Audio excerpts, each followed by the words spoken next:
Hello friends, welcome to crazy G K trick. तो दोस्तों, हमारी इंडियन ज्योग्राफी की 10 क्वेश्चन सीरीज के अंतर्गत आज ये हमारा थर्ड लेक्चर रहेगा। और आज के लेक्चर में हम जो हिमालय प्रदेश है या फिर खासतौर पर ट्रांस हिमालय है, इसके महत्वपूर्ण 10 क्वेश्चंस को डिस्कस करेंगे। ठीक है, तो आज का जो वीडियो लेक्चर है काफ़ी महत्वपूर्ण होने वाला है।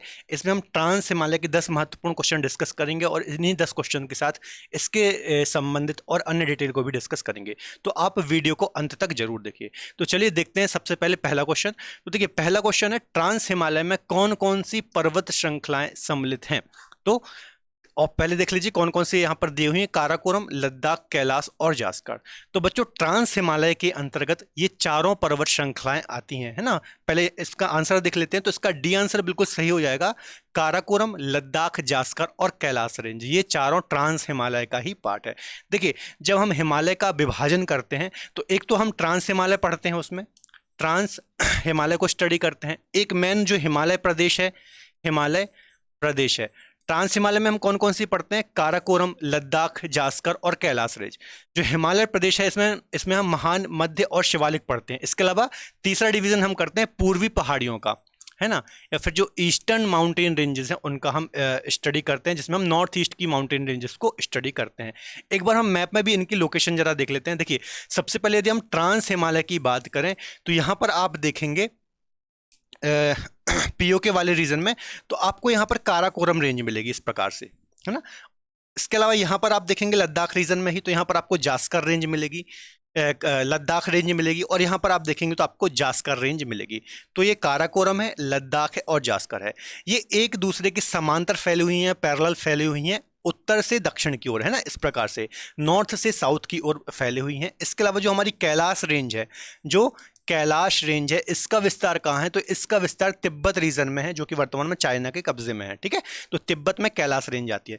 तो मुख्यतः ये जो चार रेंजें हैं, कौन कौन सी: काराकोरम, लद्दाख, जास्कर और कैलाश, इन सभी को मिलाकर कोई या फिर इनको सम्मिलित रूप से क्या बोला जाता है?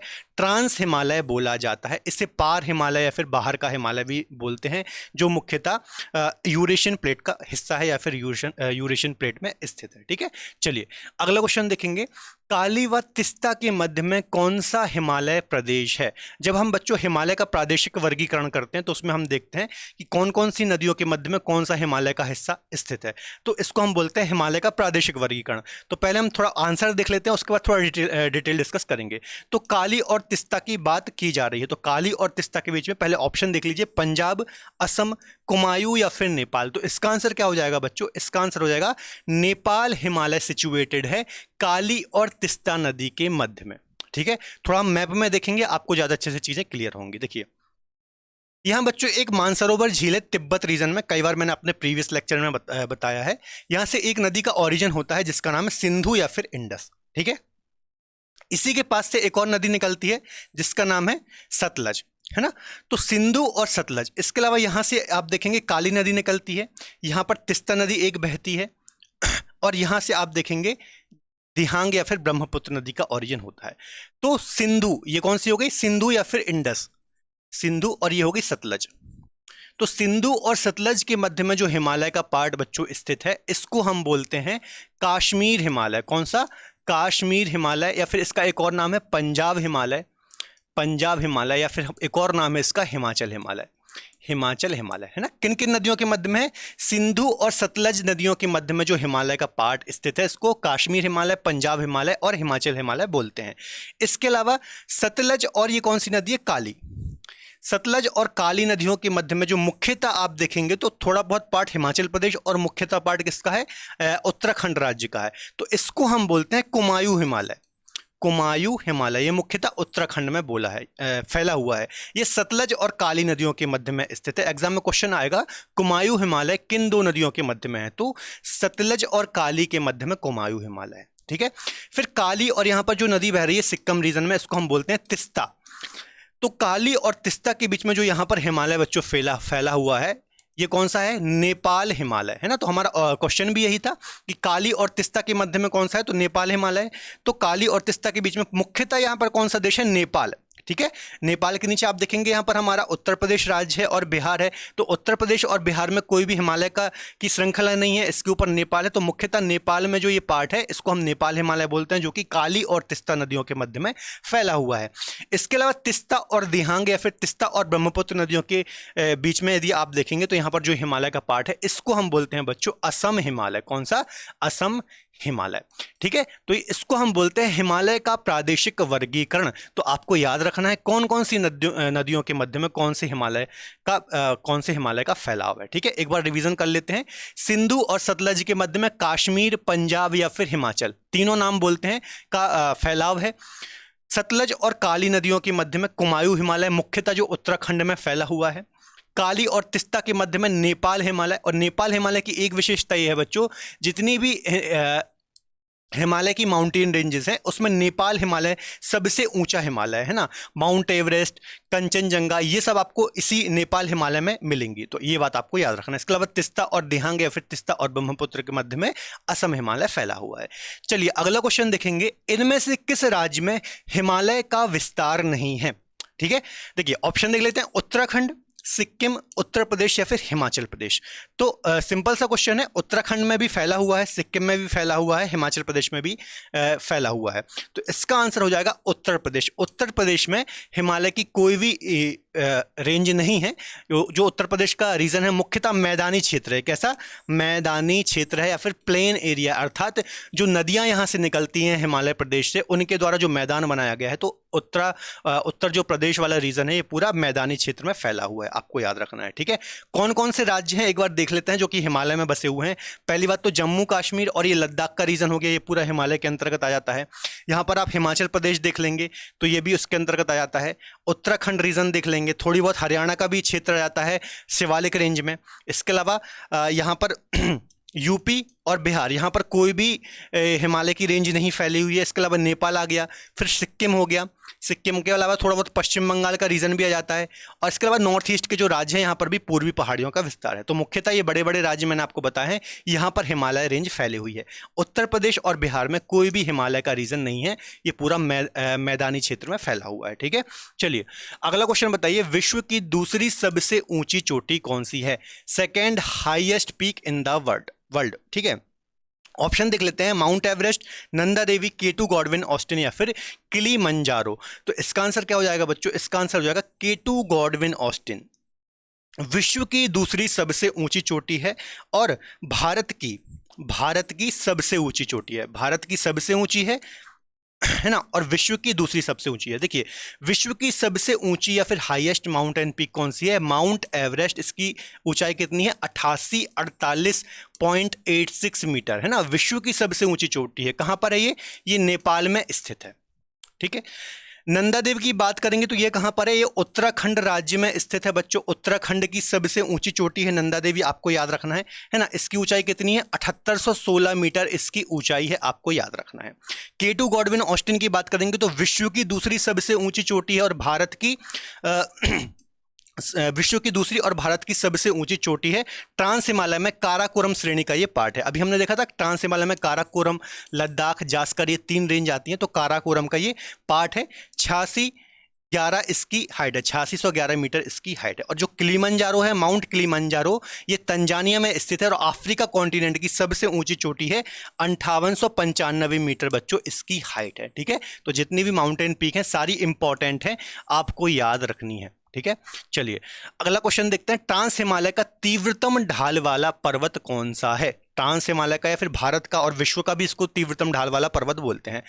ऑप्शन देख लेते हैं, काराकोरम, राकापोशी, माउंट एवरेस्ट या फिर नंदा देवी। तो इसका आंसर हो जाएगा बच्चों राकापोशी। बी आंसर बिल्कुल सही हो जाएगा। राकापोशी जो है ये ट्रांस हिमालय का या फिर भारत का तीव्रतम ढाल वाला पर्वत है। ये कहां पर है इसको थोड़ा देख लेते हैं। देखिए अभी मैंने आपको बताया था जो ट्रांस हिमालय में 3 रेंजेस हैं, काराकोरम, लद्दाख और जास्कर। तो जो लद्दाख रेंज है बीच वाली है ना, ये लद्दाख रेंज है, यहां पर ही स्थित है राकापोशी पर्वत। कौन सा?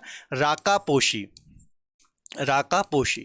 जो कि विश्व का बच्चों तीव्रतम ढाल वाला पर्वत है। मतलब बिल्कुल खड़ा पर्वत है, इस प्रकार से खड़ा पर्वत है।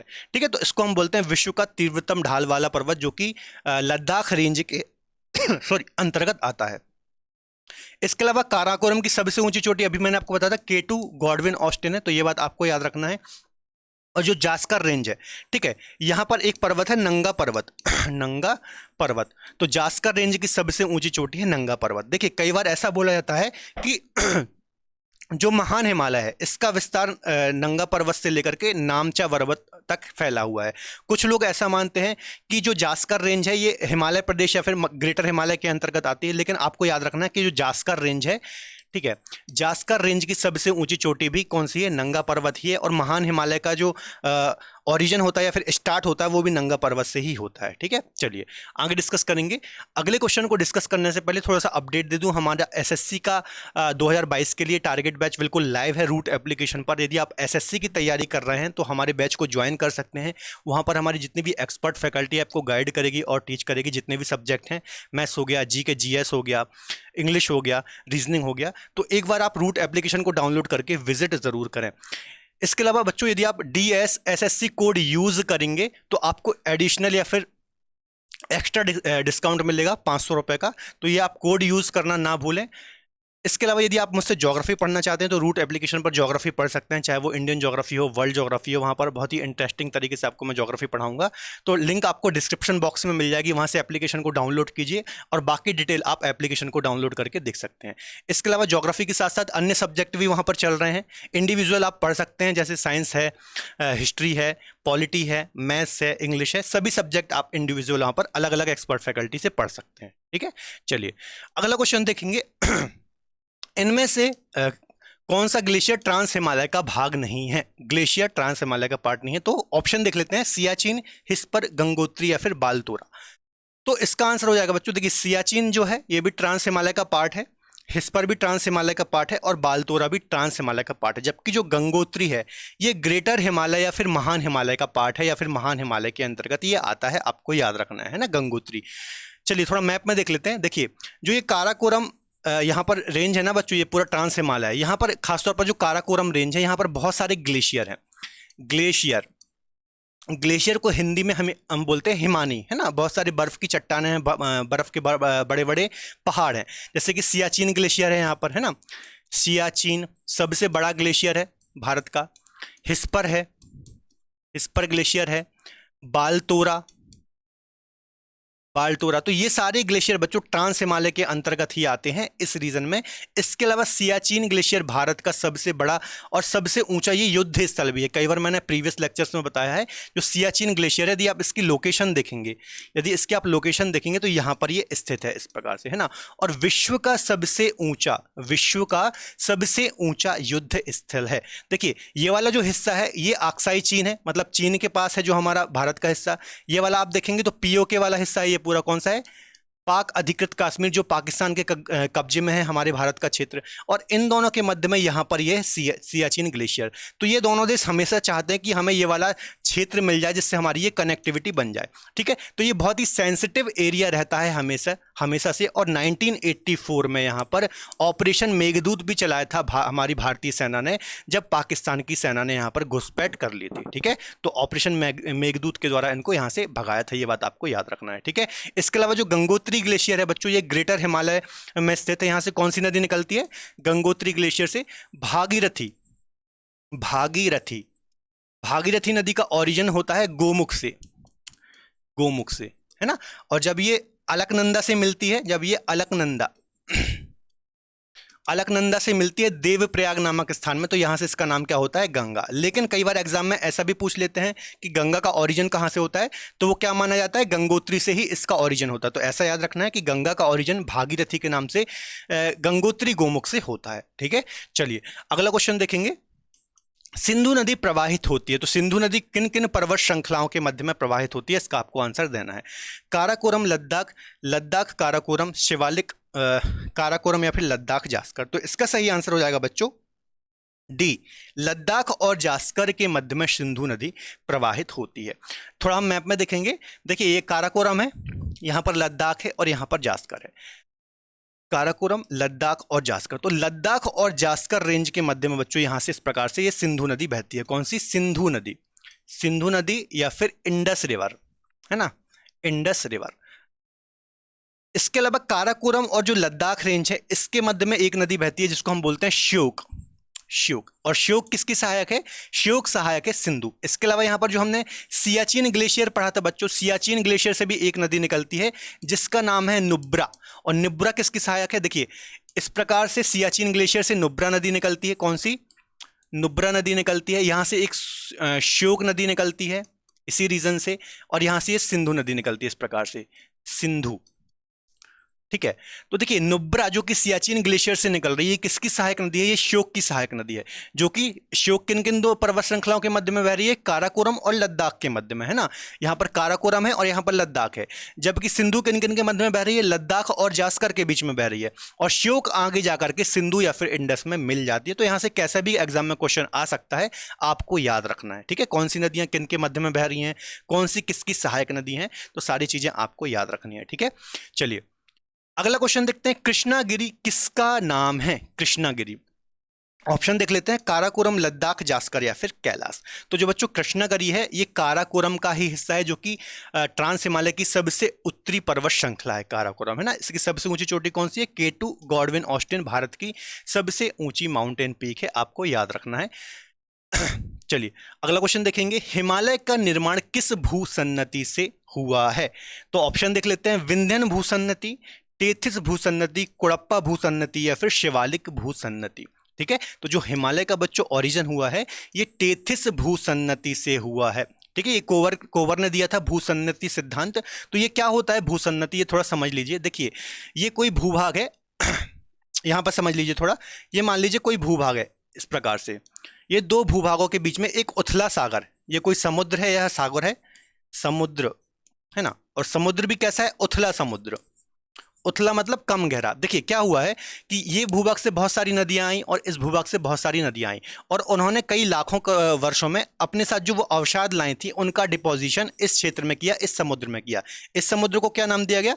टेथिस सागर या फिर टेथिस भूसन्नति कहा गया। ठीक है, और इस हिसाब से जब यहाँ पर अवसादों का बलन बढ़ता गया, अवसादों का दबाव बढ़ता गया, तो ये वाला हिस्सा नीचे धंसता गया और ये वाले हिस्से ऊपर उठते गए, और इस प्रकार से हिमालय का निर्माण हुआ। इसको हम बोलते हैं कोवर का भूसन्नति सिद्धांत। जब हम हिमालय का फॉर्मेशन पढ़ते हैं तो उसमें दो थ्योरी पढ़ते हैं, एक कोवर का भूसन्नति सिद्धांत और एक जो प्लेट टेक्टोनिक थ्योरी दी गई है, जब यूरेशियन प्लेट और इंडियन प्लेट टकराती है और बीच में जो टेथिस सागर होता है उसके जो अवसाद रहते हैं उससे ही हिमालय का निर्माण हो जाता है। ठीक है, तो आपको यहां पर बस यही याद रखना है कि जो हिमालय का निर्माण हुआ है या फिर किस भूसन्नति से हुआ है, तो टेथिस भूसन्नति से हुआ है। मतलब जहां पर पहले टेथिस सागर था तो दो प्लेटों के टकराने से उसी टेथिस सागर के अवसाद ऊपर हिमालय के रूप में इस प्रकार से उनमें वलन हो गया और वो हिमालय के रूप में निर्मित हो गए। ठीक है, चलिए अगला क्वेश्चन देखते हैं। निम्नलिखित हिमालय पर्वत श्रेणियों का दक्षिण से उत्तर की ओर सही क्रम क्या होगा? साउथ टू नॉर्थ पर्वत श्रृंखलाएं कौन कौन सी हैं? जास्कर, काराकोरम, पीर पंजाब और लद्दाख।